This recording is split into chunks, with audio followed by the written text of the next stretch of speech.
but I love doing it so much. I love my TV life and I love crocheting. So I feel like because I love it, I don't feel like I'm doing work. In today's episode, I'm so excited to share my discussion with April, the creator of OTHCROCHETNOOK. In this podcast, I always try to interview different profiles of crocheters, and with her story, April shows that there is not only one way to succeed as a creator. She is now sharing her passion for yarn craft on television, so she will tell us everything about it, and also she will give us her secret to manage it all, from social media to family life. Let's meet April. Hi April, thank you so much for accepting my invite to be on the Crochet Podcast. It's such an honor for me to have you. You are like a TV ambassador for crocheters. So I'm like, oh my God, I'm so excited about this episode. Oh my gosh, thank you so much. I'm so happy you invited me. I love having conversations about it. I feel like makers, we don't do them enough. We just see everyone doing content all the time and we don't see makers talking. So thank you for doing that, because I know you've been doing that with so many other makers. Oh, thank you. I appreciate you for doing that. Yeah. Yes, that's why I created a Crochet Podcast, because I missed talking about crochet, you know, with crocheters. So I'm so glad you like the podcast. I love it. I love it. And it's so nice to hear other people's stories, because I think everyone has their own and everyone's different and we all have our own journey. I love hearing it. Exactly. And there is so many ways to succeed, I feel, as a creator, that sometimes we think about one way, but the podcast just shows that you can succeed so many ways as a crocheter. So thank you so much. I know you are very busy, so thank you so much for taking the time to be on the podcast. Can you please introduce yourself very quickly for people that don't know you already? Sure. My name's April, and I am the face behind OTHCROCHETNOOK. I'm a crocheter. That's my favorite thing to do. Knitting, I'm super slow, but I like to knit. I also do embroidery and sewing and all kinds of things. I've just taught myself so many other crafts. Okay. I also am a TV producer full time. So my crochet business is my side job, my second job. I'm a TV producer full time. And I've been able, this year was the first year that I was able to basically combine both. Yes. And I've been sharing all the yarn crafts on TV. So that's been so much fun. So you were a producer before. So basically you managed to do two things at the same time, which is being a producer and being a crafty expert on TV, right? Yeah. No, I have been a TV producer for 19 years. Okay. That's been my job forever. I went to school for TV. I wanted to have a TV career from high school. Okay. And then I started just crocheting on my first maternity leave. I have 2 little girls.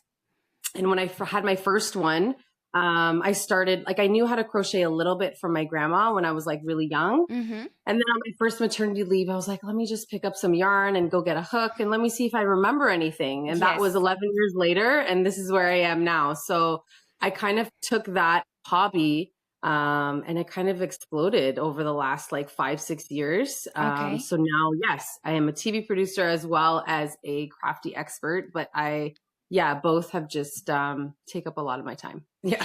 So can you tell me a little bit more? So you have you appear on a TV show, right? On Cityline? Yep, it's Canada's longest running daytime show. So it's produced by women.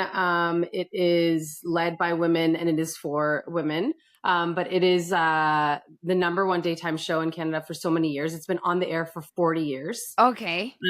And before I worked at Cityline, I worked on a morning show, which is the same TV station. I worked at a show called Breakfast Television. So I was doing a morning show. Mm-hmm. But TV producing, I love it just as much as I love crochet.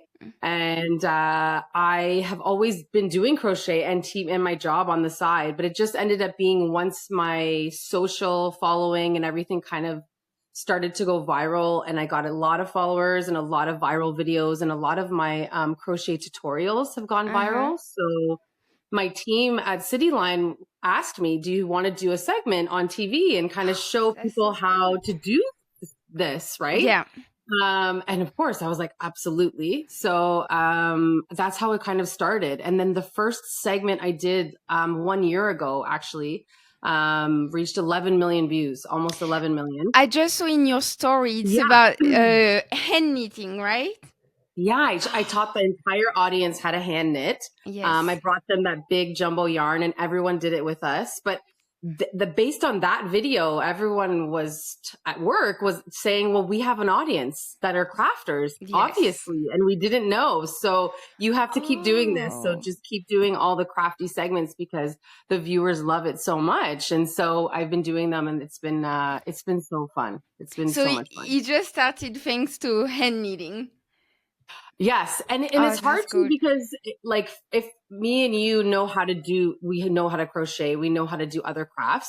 When I'm showing things on TV, I need to show things whereas people don't know how to do that. Right. Yes. So I'm showing them like a segment I did was pom-pom crafts. So that can be for anybody. You don't have to know how to crochet or knit. Right. Then I showed how to do like those beginner kits. If you wanted to start a hobby, how do you start? So it kind of like gives me a different creative way to show how people can be crafty if they don't know the skill. Yes. Yeah.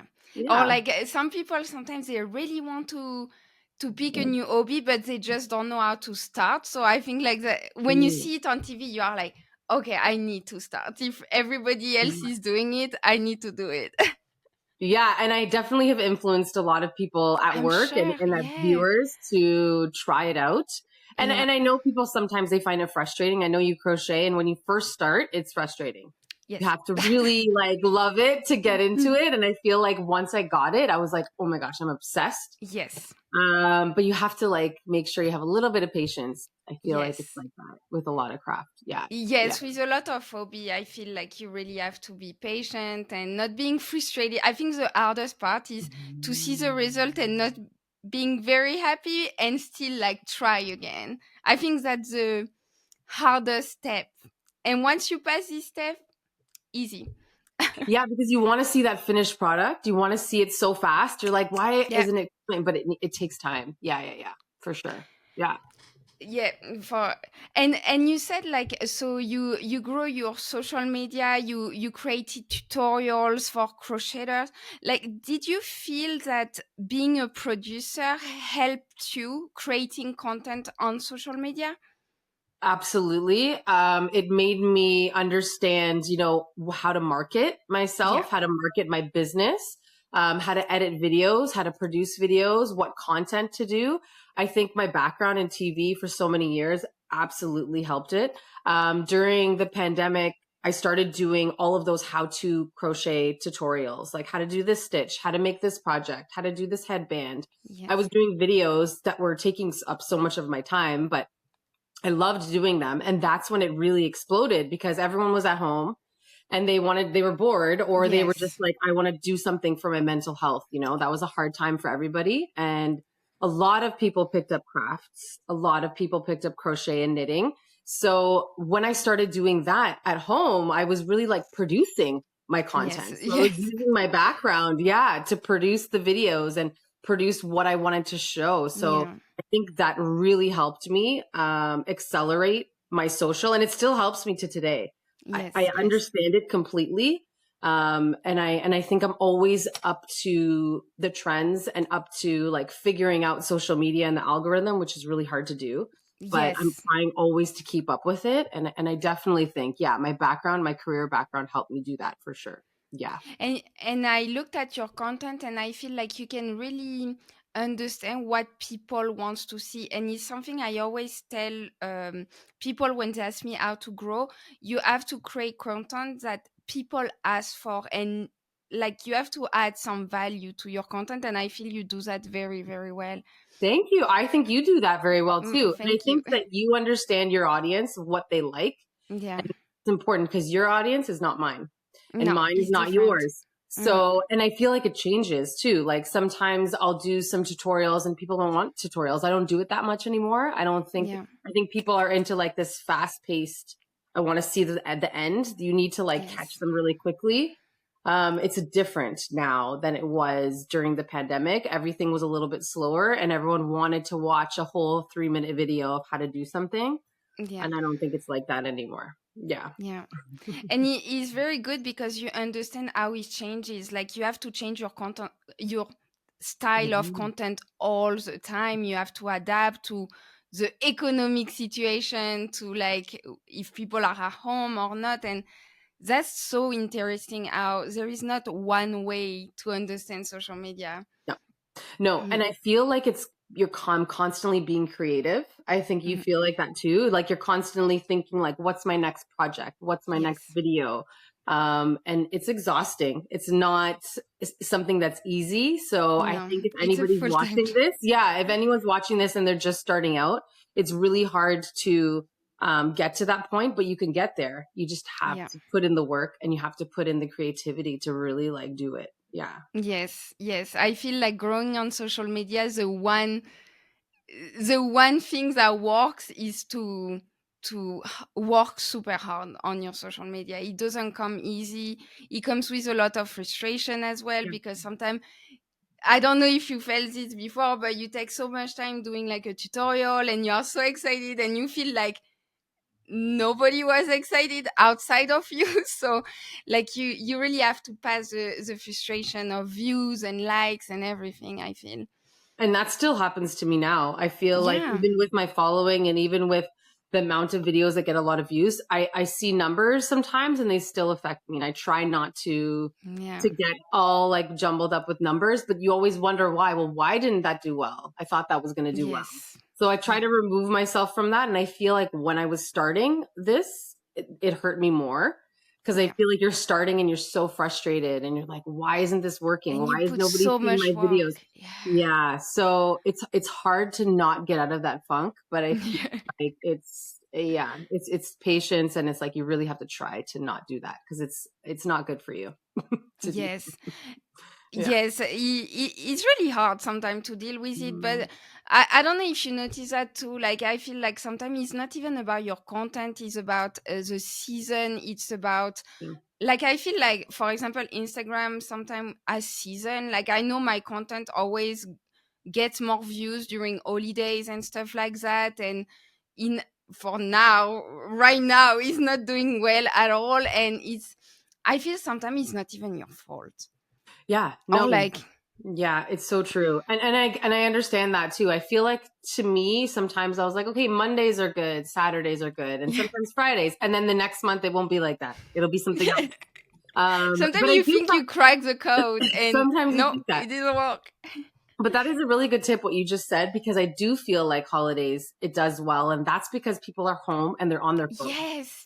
Yeah, they're not at work or they're not busy with something else. They are actually just lying down or sitting down on their couch or watching TV or whatever, and they have their phone with them. I do feel like that holidays are a good one. Yeah.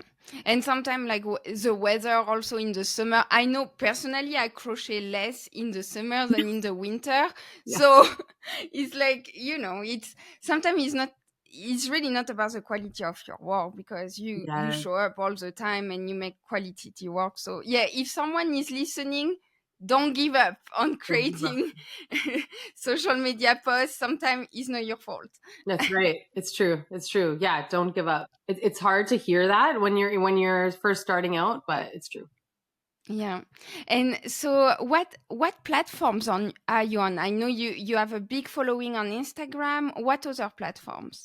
I use TikTok. I don't post there enough. I feel like I'm catering more towards my Instagram because the following is so big. But I do like TikTok. I have a little bit more fun. I feel like the audience is completely different than Instagram, completely different audience. I am obsessed with Pinterest. Pinterest is an amazing platform. I've worked. We don't talk enough about Pinterest. Yeah, and I constantly do it. I've done it so many times. I've worked with a ton of collaborations with Pinterest. I love the team. The Pinterest page is so important to your business. It allows you to connect all of your social media, your blog, your YouTube channel. It allows you to connect every single thing so your followers can find you in so many different ways. And I don't think people use it enough.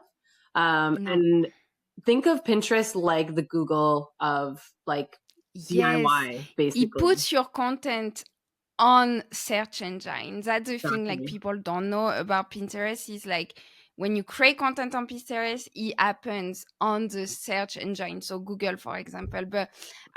And when you put content on Instagram, it doesn't happen on Google. Like you just don't see it. Exactly. And then another So thing too is you don't have to worry about when you're posting on Pinterest or how many times, or which I feel like all other platforms are like that, like the time of day and like when you're doing it, what day. And Pinterest is just, you can do like 10 pins in one day and just post them all. yeah. And they just go on their own. They just are in this like a search engine abyss, you know, and then people can just search for whatever they want. And I have pins that are still going viral that I posted like 3 years ago. And that would never happen on Instagram. So No. So yeah, so I feel like Pinterest is a huge, huge platform for anybody starting out. You have to get a Pinterest page. Yeah. So for people that don't know Pinterest already, can you tell us, you say like you post a pin. What is a pin? So it's really, so you can post a pin that is just an image, or you can post a pin that is a video. So it's one or the other, and just posting a pin is just like posting on any other social media platform. It's still vertical, so you can still use all your content. Like I take my content directly that I've already made for my Instagram and I put it there. I try to do that for as much as I can, even on my YouTube. YouTube is just like a whole other thing. I feel like it's so much work. I haven't done enough of that. YouTube is tough. Yeah, it's too much. But Pinterest is great for that, because you can just put an image, and if you put text on it or you put something in the caption, and then you just add a link, any link you want. And then you can post that same image like 5 or 6 times. Yes. And put like your Instagram link on one, and put your YouTube link on another one, and put your blog on another one. Yeah. So that's why Pinterest is great for repetition. You can just leave it there to let people search for it. And I think it's just like a really, really good platform for that. Yeah. Yes. And it works with keywords. So if you are looking for, I don't know, like a Easter bunny crochet bucket, like you just type it in and your pin will appear just because you put the words and you have the links. It's just so convenient. And yes, I think we don't talk enough about Pinterest for sure. No, we don't. Yeah. And it's so helpful to grow a business. Yeah, it really is. It really is. Yeah. Especially if you're starting it. It's a really good one. And I'm pretty sure I follow people on Pinterest that are mostly on Pinterest and don't have to create all the content on Instagram and everything. Like I'm pretty sure I follow people that only focus on Pinterest. Yeah. And I think too, like all makers have their one platform maybe that they like the most. Right. Yeah. And mine is Instagram, of course, but I would say Pinterest is my second, or close to my first. But I think everyone has a different way of doing it. Just like you're saying, maybe people don't have to post on other things. They just post on Pinterest. Maybe people focus only on YouTube. So I think you have to do what works for you, and also what you have time for. I feel like it depends, because it's time consuming. They're all time consuming. Yes. And I think like you need to figure out which one you want to spend the most time on, right? Yes, I will say it's almost, personally, I feel it's almost impossible to try to grow everywhere. You really have to focus on like one or two content, because as you say, YouTube takes so much energy, so much time, and it's really hard to be, honestly, like I really respect people that have big followers everywhere. I'm like, how is that possible? That's a lot. You know, I know people, so much work. A lot of people, not just makers, but people I work with or other influencers, and they have a team. They're able to hire a team to shoot their videos, edit their videos, post on everything, which is such a luxury. I feel like if I could do that, I would. Yes. I asked my husband, I was like, you know, if you quit your job and you edit my videos, we could be very successful on YouTube. Yeah. Yeah, a lot of people have a team. You have to, because how do you want to crochet? Like, also it takes a lot of energy to create patterns and stuff. So it's like when you try to manage it all, it's hard. Like, we can be honest about that. Yeah. And we also have to, like, me and you are doing the similar things. We have to take pictures of what we're doing, videos of what we're doing. Sometimes we do steps. It's that in itself takes up so much time. You can't just sit, like, if I'm making something, I don't just sit down and make it. I sit down, then I take a picture, then I take a video, then I do it. Right? Thank you for saying that. And I think you have to film yourself all every the time. time. All the time. And then sometimes I'll forget and I'll be like, I forgot to take a picture of you that. have to redo it. Yeah. And it's so frustrating. But that's of a maker, that is what we have to commit to, right? Is that type of content creation, which is a lot. Yeah. Yes. And also it has to be qualitative. That's the thing. Like when you create social media posts, you can just not post whatever random picture of the item you just made. It has to be nice. You have to edit the video. So yeah, it's a lot. It's a lot. Yeah, for sure. Yeah. Yeah. Thank you for sharing that with us and not saying that, oh, everything is perfect. Everything is easy. It is not at all. And I think for us, like there are other niches that people do for influencing that might be easier to do content. I'm not saying everything is easy. I'm just saying we have to do step by step of what we're doing as a maker.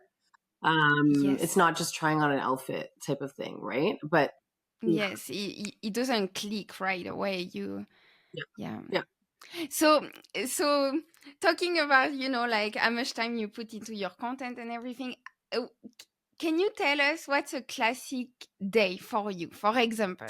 Yeah. So if I am going to the studio to work as a TV producer, I'll wake up early. I live actually far from the city now, so I commute 2 hours to get there. I know. I take a train and I commute. Yeah. I go to this. That's how much I love my job too, because yes. But yeah, so I do that. You have to love your job. I do. For sure. I commute to the studio and then we do the show. We get to leave after the show, and then when I come home, I pick up my girls from the bus, and then I will continue to do my work, whatever I need to do as a TV producer. We're planning content for the show, and then after all that, I end up doing everything I need to do for my crochet or my knitting or whatever I'm doing, videos. Okay. So I do a lot of that at night because that's just how my schedule is, or I'll do it on the weekend. Yes. Because I don't have time to do it in between. For me, crocheting during the day would be like a luxury. If I did it like during the week, I understand. Yes. That would be like, oh my gosh, a dream if I could do that. But I can't do that. So I do it at night. I edit my videos at night or on the weekends. But I'm constantly doing it all the time. I take my yarn everywhere I go. I did a funny post once where I wanted people to comment of where you shouldn't take yarn. Right. And people were saying at weddings was probably the one you shouldn't take yarn to. And I was like, yeah, that's true. So that should be the only one. Like maybe is that too much? Yeah. I take it to the movies. I take it to the mall. I take it everywhere. So I always try to catch up because I'm always doing projects, but, that would be my typical day. So, and then I try to sleep like at least 5 hours at least because I don't get enough sleep. Yeah, you need 5 hours. I don't get more than 5. I really don't. I try to sleep more and I don't. Yeah, I'm constantly working on one or the other. Yeah. Wow. That's so much work to combine like both of the aspect of your life plus your kids. It seems like, oh my God. And I'm like, I don't have kids. I do that full time. And sometimes I already feel overwhelmed. So I have so much respect for you. It's like so much. It's all about balancing. And because, and I want to say this to everyone because I know they might think like, that's not enough sleep or I should not be doing all of that. But I love doing it so much.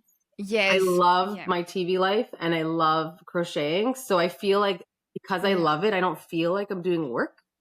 If that makes sense. So I would be doing it regardless. I would be doing it even if I had 10 followers. I'm always going to crochet because I just so much. Yeah. So I think that's the difference. You need it. Yeah. Yeah, I understand if it was not a passion, like that would be even harder. Like people sometimes combine 2 jobs they don't really like. It's even harder, I will feel. So the passion is very important. How do you keep this passion for crochet after so many years of doing it? I don't know. I feel like everyone needs to find what their passion is and then they'll understand because it's hard to explain. Yes. And people ask me all the time, how did you know that you love it? Like, how did you start? I don't know. I found it and I knew, I just was like, let me see if I want to do this. And I feel like you have to find it. If you're trying different things, you have to find what your passion is. Some people just want to read books. That's their passion. They love reading books, or, you know, they love cooking, and people find it and then it doesn't feel like work. So I think it is, just to answer your question though, I think it's hard sometimes. And sometimes I don't feel as motivated, and I'm like, I'm not creative today. I don't know what design to make, or I want to make a sweater, what sweater it is. And I just don't feel sometimes like I'm creative 100% of the time. It's hard to be like that. It's hard to be like on, right? Yes. And I think it goes up and down. Yeah, it goes up and down. And sometimes you just feel like you just need to not do anything. And I think that's okay. It's important to take a break. But sometimes crocheting is my break. I mentally feel amazing. I feel like calm. I feel relaxed. And when I'm stressed, so sometimes I don't even know what I'm making, and I just start crocheting just because it makes me feel good. I don't know if that makes sense, but that to me, I totally understand. It's addicting. Like I feel it's so bad, like, but like after 3 days, if I don't crochet, I'm like, oh my God, I need to crochet. I need to do something. I need to, like, it's an addiction kind of. No, you know, it is. And I like the way it makes me feel. So I think that if you find that I feel so grateful that I found it, because I think people are trying to look for that sometimes. They don't know what their passion is, that they don't know what their hobby is. Yeah. So I'm grateful that I'm able to find that, for sure. Yes. As you said earlier, like during like COVID, when we were at home, like people really needed an outlet, you know, like to make them feel better. And I feel like having a hobby really brings that to you. Like it's a stress relief. Some people run, some people, you know, like read, as you say, and it's about relieving stress. I feel like because you focus on one thing, you don't think about like the reality, you know? Yeah, no, exactly. And I know a lot of people that started a hobby, but they don't do it now, but they did it during COVID. They did it during COVID because it just made them feel good. And now they don't do it, and that's okay. But yeah, I think it's a good outlet. I think doing something with your hands just makes it feel, it's like has a repetitive motion. I feel like it's very like meditating to me. Like it calms me down right away. Yeah, I do. Really relaxing, and you cannot do it like too fast. So it's No, I totally understand. Yeah, I know you do, because you love it so much. So you understand. I think people don't understand the obsession. I am totally obsessed. I'm very addicted to it. and really, like, to be honest, sometimes now I have like the crochet business. Sometimes, as you said earlier, like sometimes you have to film yourself, you have to create content, and sometimes I really miss crocheting for crocheting, and not have to film my hands or film myself. And it's really something I have to like focus on, is to sometimes just grab a hook and just crochet. And you say you do it I do that, right? A lot. And then I'll just frog it. I won't even keep the project. I just did it just to sit and crochet, just to do something with my hands. I do that a lot. Yeah. And then I just don't even do anything with it after. I just take it out. But it just makes me feel. I really have to do that. Yeah. And exactly what you said. It's like I'm not doing anything to do it, to do a blog, to write a pattern, to make a video. I just was crocheting just to crochet. And I feel like that I miss that a lot sometimes. And sometimes I just want to do it slowly, and it makes me feel better. Yeah, for sure. Yeah. Well, thank you for that. I will definitely try to do that more often, because sometimes I really feel the need. So you have a crochet business. Can you tell me, like, what's the different aspects of your business? Like, basically, how do you make money with crochet? Of course. When I first started, I think like a lot of us, we did like markets, or we'd made things for our family and friends. That's kind of like how I started in the beginning. And then I started to get contracts with yarn companies, with crochet hook companies. And then I started to realize that made more money. Just, it's, to be very honest with you, anyone who has not done contracts or paid collaborations, it's definitely you make more money doing that as opposed to doing making things for family and friends, or like I just feel like it's, to me, I like that better, focusing on one project, it's a contract, I make it, I design it, and that's how you make your money. So I feel like that is the majority of my crochet business. I also make money on Instagram. So I'm in Canada, and in Canada, we don't get we don't get paid, monetized. Sorry, that's the word I was looking for. We don't get monetized by Instagram for views, whereas American content creators, they do. I don't know if you do as well. Like sometimes it's like bonuses they call, and it's during a short period of time. But it's not like on TikTok. On TikTok, like it's all the time. All the time. On in the US, I guess it also depends on your number of followers. But yes, sometimes we get paid. So then I also get paid with subscribers. So I have a subscription on my Instagram. So that's also... and then I have, you qualify on Instagram also for ads. So what that is if someone's on my profile and they're scrolling through my posts on my profile, an ad will pop up and I'll get money from that. And then I also, am monetized through my website. So you get ad payments if someone clicks on an ad when they're on my website. I also get that.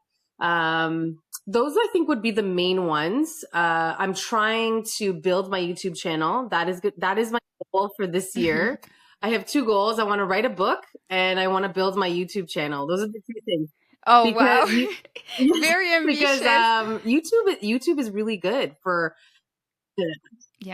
mostly for someone like you that teaches people. Yeah, and I you have so many things. And I think the main thing that people ask me too is, don't you feel like the market is saturated? Don't you feel like there are a lot of people doing crochet and there are a lot of people doing tutorials?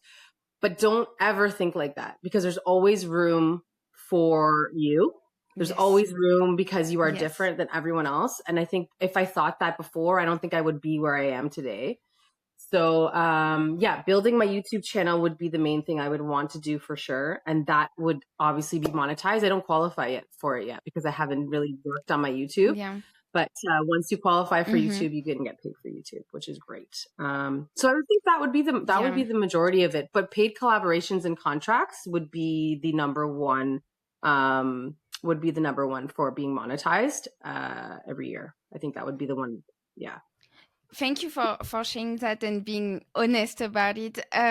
In your bio, you say you are an ambassador for it's an office furniture company, right? Yeah. So Create Room it's actually my yarn cupboard that I have here. This whole it's called a dream box.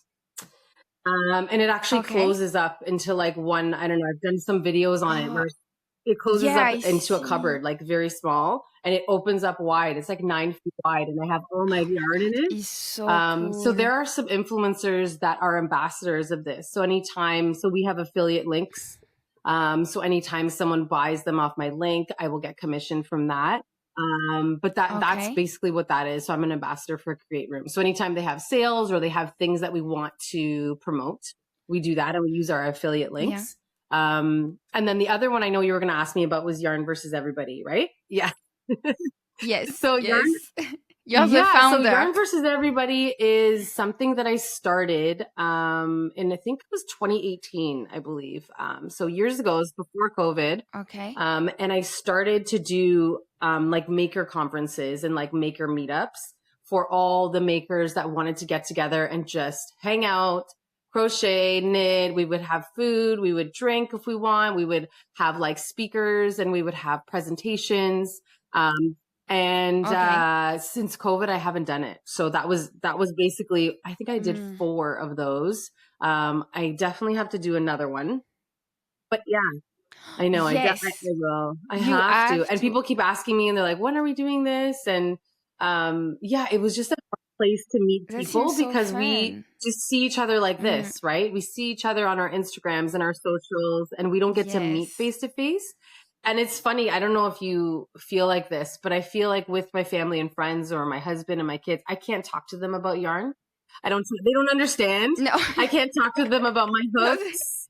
So I feel like when you're surrounded by people that know, you just like, it's just amazing to talk about yarn and hooks and what is your project and what stitch are you making and what are you doing? And that alone just brought happiness, like just all around for all the events. And I think a lot of people gravitated towards that. So yeah, I definitely will have to do another one. So that is what Yarn versus Everybody is. Yeah. Oh, that's so good. So it's like a crochet club, a little like bit. Like a yarn meetup. club. Yeah, we would do like meetups. Yeah, and I did like that's presentations, and I gave like a huge swag bag to everybody that left with like so much yarn in it and all these different things and kits and like, yeah, it was just like a really fun thing to do, and I have to do it. I don't have time. See, but I need time. Yes, I understand. Like organizing an event is like on another level of like organization. It's a lot, and I was doing it all by myself. So I mean, on top of everything. So I'm trying to, I will definitely do another one. Yeah. It's time. I will let you know. Let me know, and if I can come, I would love to.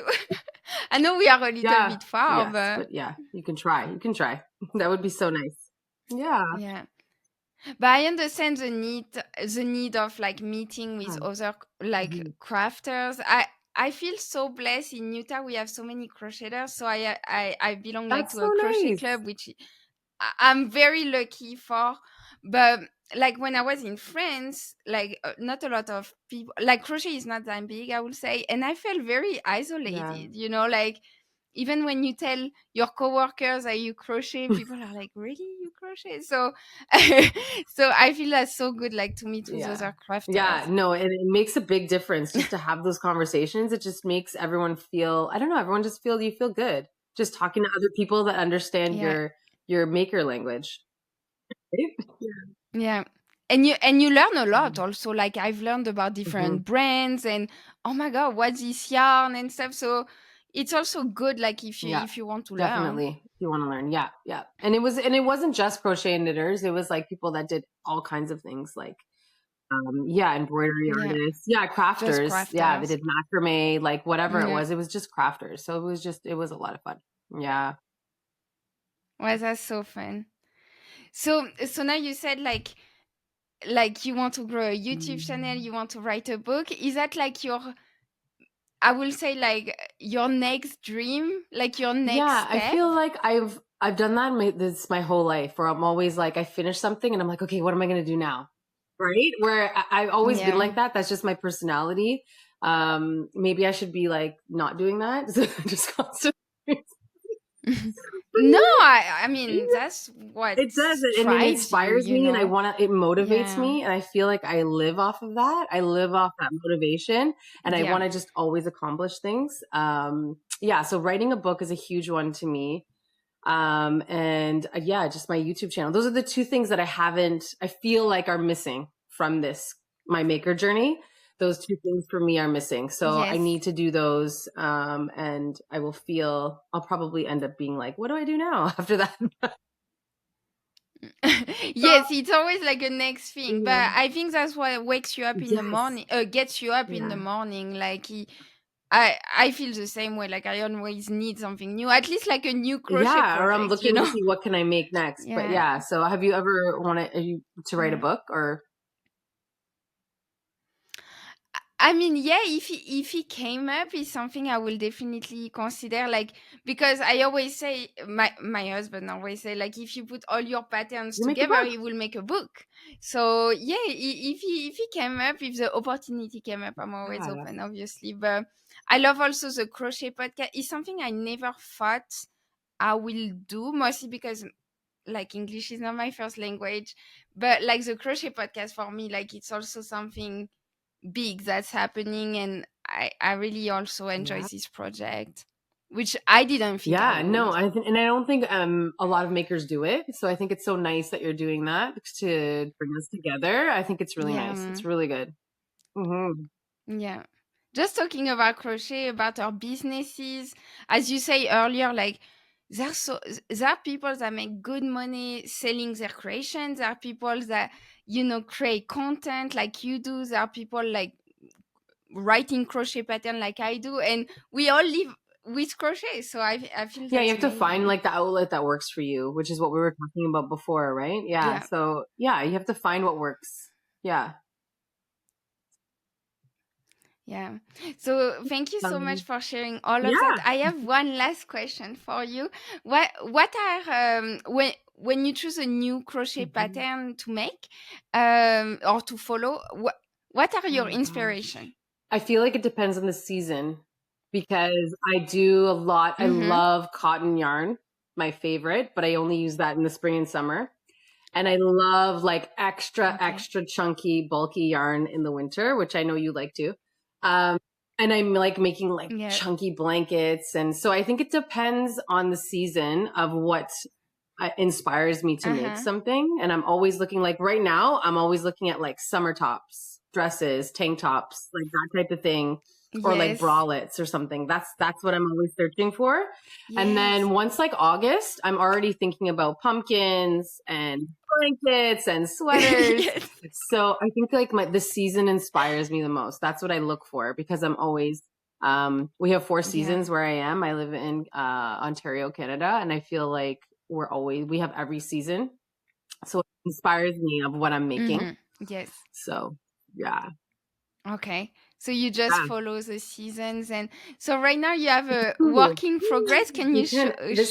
This is a summer top. It's a beautiful like cotton that I'm using. I love this green. It's so nice. Oh, that's so it's nice. Going to be like a V-neck type like top. And I literally have only this one sleeve. I'm stuck on Sleeve Island right now. And I just need to finish this sleeve. And then I can seam it. Yeah, and then I can seam it together. And I'm going to write the pattern because it's so easy. But yeah, and all my patterns are free. I've been doing that since I started. Yeah, I've been doing that since I started. Right? And that was just like a personal choice that I did. And other makers, I totally respect anything that you choose of whatever people want to do. I don't ever judge anybody else. That's what I wanted to do. And I feel like it's important for people to do whatever they want to do for their business. Whatever works for you. If you want to sell your patterns, that's great. You can do that. No problem. I just have always done that. I've never charged for my patterns. So I just put them on my website and they're there and that's it. I will add the link in the description of the video so people can check out your patterns. For sure. Thank you so much. It's so nice. Of course. Thank you, April, for sharing your amazing story. I feel you are extremely successful in what you do, like in your career, in your crochet business.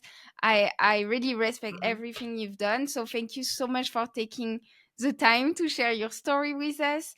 And if there is anything you would like to thank you very much for inviting me. I love that you're doing this and having our makers talk about their journeys. And I think if anyone, like we were saying, is starting out, don't give up. Have patience. Don't think that you can figure out the algorithm or anything. You can't figure it out. You can't. So just keep doing what you're doing and do what your followers like. Look at the videos that they like. Look at the posts that they like the most and keep doing that content. That would be my biggest advice because that's what your audience wants to see. Yeah. Thank you so much for sharing that and saying that there is not only one way to succeed. Like that's so important. Like you don't have to copy and paste someone, like to make it your own, I feel. So like thank you so much for sharing your journey and all your advice. Thank you so much. Bye. Thank you, April. Bye-bye. Thank you for watching or listening to today's episode. Don't forget to leave a thumb up or 5 stars if you like this episode. It's really, really important for the podcast to keep growing. Don't forget to follow April on all our platforms. She's on Instagram, YouTube, and TikTok, and her username is OTHCROCHETNOOK. I see you very soon for a new episode of the Crochet Podcast, and please take care.